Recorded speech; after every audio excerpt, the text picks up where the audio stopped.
Hello guys, हम फूल और कांटे मूवी देख रहे हैं। तो गाना गुजरा था, उसके बाद फिर बच्चा भी उठा लिया गया। तो अजय देवगन और मधु दोनों बहुत ही सैड हैं कि भाई क्या हुआ। तो आगे देखते हैं क्या आता है। प्ले। कॉल आ गई फिर। अजय बेटा। जी अजय नहीं, मैं उनकी वाइफ बोल रही हूँ। मैं अजय का डैडी नागेश्वर बोल रहा हूँ। जी। क्या तुम नहीं चाहती कि तुम्हारा सुहाग और संतान सलामत रहे? बहू, एक ससुर होने के नाते मैं अब तक तुम्हें कुछ दे तो नहीं सका, लेकिन तुमसे एक भीख मांग रहा हूं। किसी तरह से अजय को समझाओ और उसे यहां ले आओ। मैं उसकी नफरत को भी अपने सर आंखों पे रख लूंगा। जी।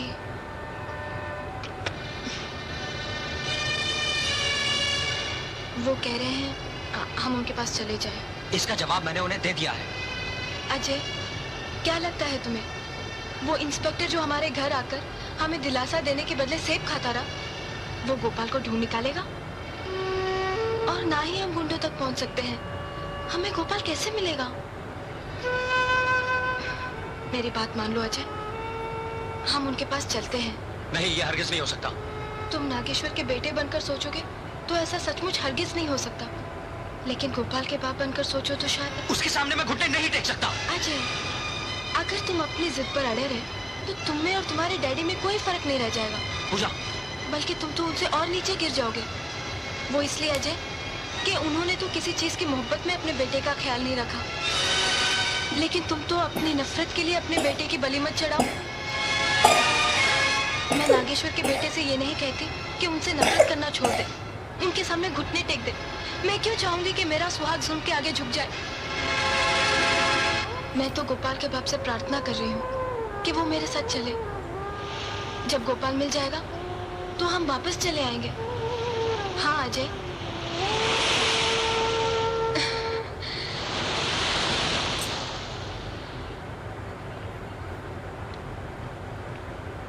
आइए।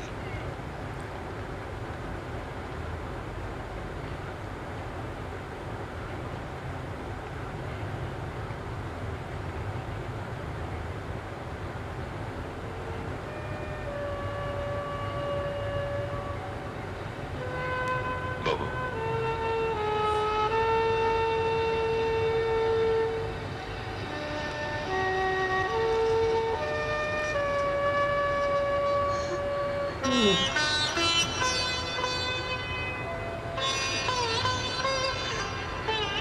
जीती रहो।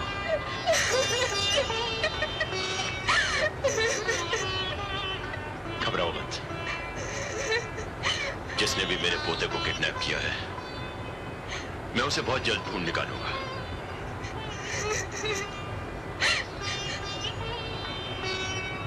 मैं बहुत जिद्दी भी हूं और जालिम भी। मुझ पर विश्वास रखो, बहुत जल्द गोपाल तुम्हारी गोद में खेलेगा। आओ।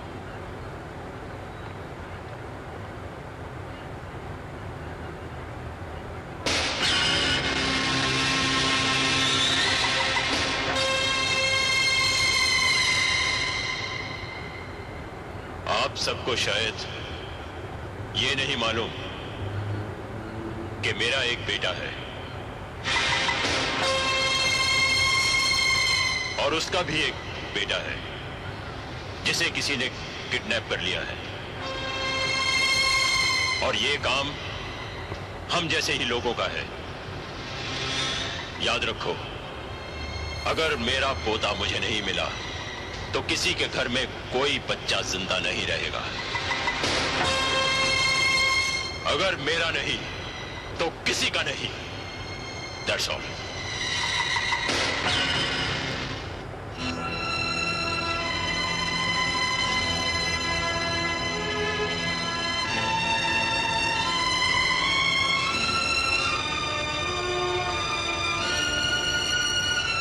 अजय बेटा, क्या बात है? मैं यहाँ नहीं रहना चाहता। क्यों? अगर चुपचाप रहकर इंतजार ही करना है तो ये काम मैं कहीं भी रहकर कर सकता हूं।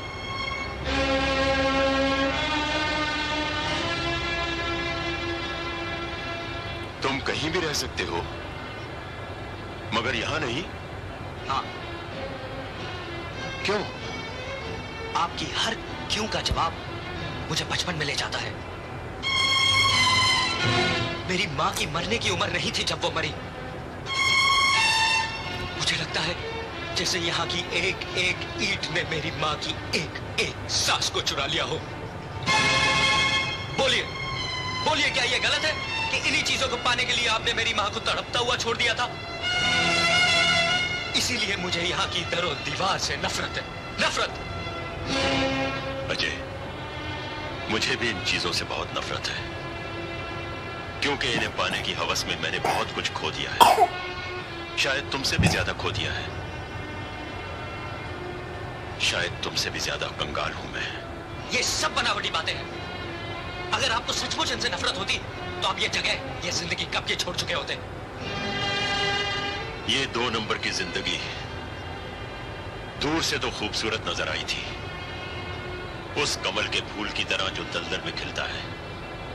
जो भी उसे तोड़ने गया उसी दलदल में फंस गया। मैं भी उसी दलदल में फंसा हुआ था। बेटा, तुम्हें पूरी बात मालूम नहीं। तुम्हारी मां को मैं बहुत चाहता था।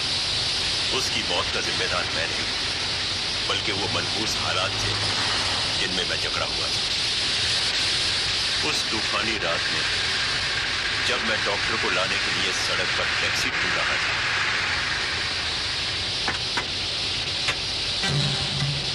जग्गा, माइकल, तुम यहाँ क्या कर रहे हो? चलो, बॉस ने बुलाया। देखो भाई, मेरी बीवी बहुत बुरी तरह से जख्मी हो गई है। मैं डॉक्टर को लेने जा रहा हूँ। अबे, बीवी की फिक्र बाद में, पहले धंधा। अरे भाई, मेरी बीवी जख्मी हो गई है, मुझे डॉक्टर को लेने जाना है। पकड़ लो इसे। अरे क्या कर रहे हो तुम? अरे जालिमो, तुम में जरा भी इंसानियत नहीं क्या? फिर मैं वापस नहीं आ पाया। इन बातों के जिम्मेदार भी तो आप ही हैं। हाँ, सिर्फ जिम्मेदारी होता तो कोई बात नहीं थी। मैं तो और भी बहुत कुछ हूं। अगर ये जगह फांसी का घर है तो यहां फांसी का हुक्म देने वाला जेलर भी मैं ही हूं, फांसी का फंदा भी हूं, और उस फंदे पर 24 घंटे झूलने वाली लाश भी मैं ही हूं। अजय,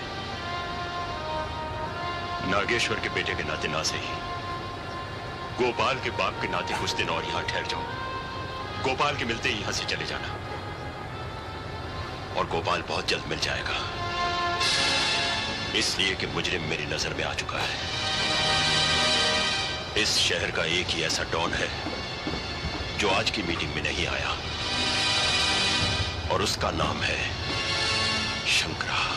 ये सच है कि बचपन जितना बाप के लिए तरसता है, उससे कहीं ज्यादा बुढ़ापा अपनी औलाद के लिए तड़पता है। सही बात, बिल्कुल सही बात। मैं उसकी इस तड़प का फायदा उठाऊंगा।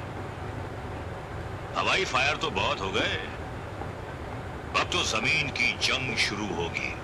क्यों? मैं जानता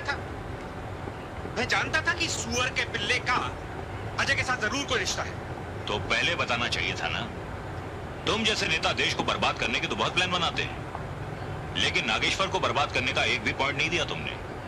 कसम से, तुम बहुत सुअर किस्म के नेता हो। चुप है, सुअर की औलाद। तेरी ये गुंडागर्दी की धमकियों में आने वाला नहीं हूं मैं, समझा? जानता किससे बात कर रहा? तिवारी से। जाओ, नागेश्वर से मिल जाओ। कोई फायदा होने वाला नहीं, क्योंकि उसकी कमजोर नस अब मुझे नजर आ गई है। वो मरेगा, और उसकी लाश पर खड़ा होकर मैं इस शहर का सबसे बड़ा डॉन बनूंगा। तुम लोग जाओ, शहर के चारों तरफ फैल जाओ, और नागेश्वर पे नजर रखो।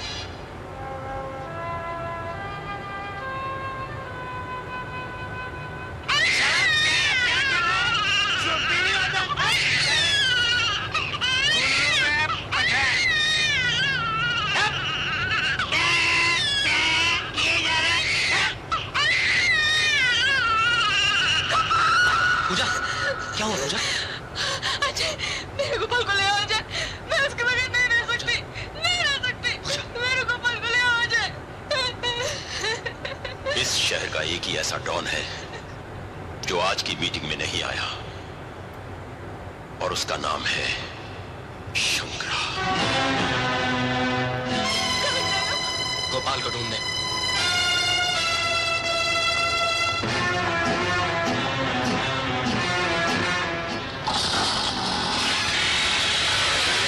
अजय, चौकीदार, रोको इसे।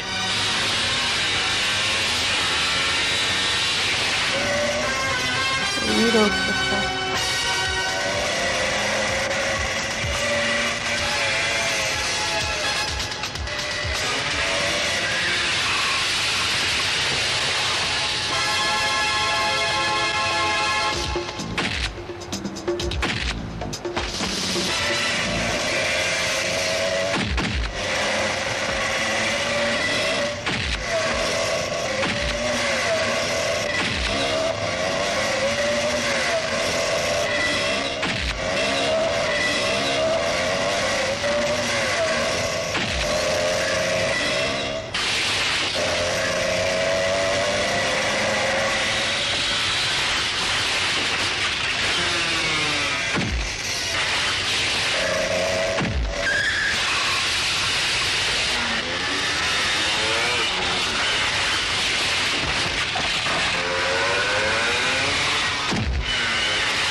अजय,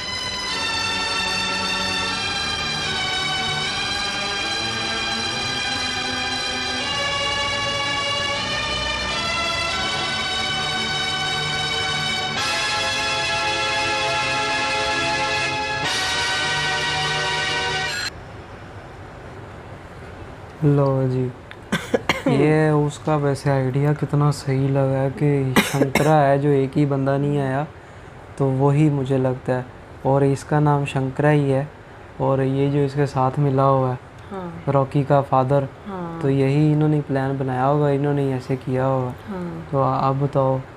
मुझे काफ़ी ज़्यादा अच्छा लगा ये वाला पार्ट। और हम जो नागेश्वर है उसकी असलियत, मतलब कि जो मिसअंडरस्टैंडिंग, मतलब नागेश्वर को लेकर अजय की जो मिसअंडरस्टैंडिंग थी वो थोड़ी सी इसमें क्लियर हुई है कि वो जानबूझकर नहीं गए थे, मतलब उनको उठा लिया गया था जब उनकी मदर जो थी वो उनको चोट लगी थी।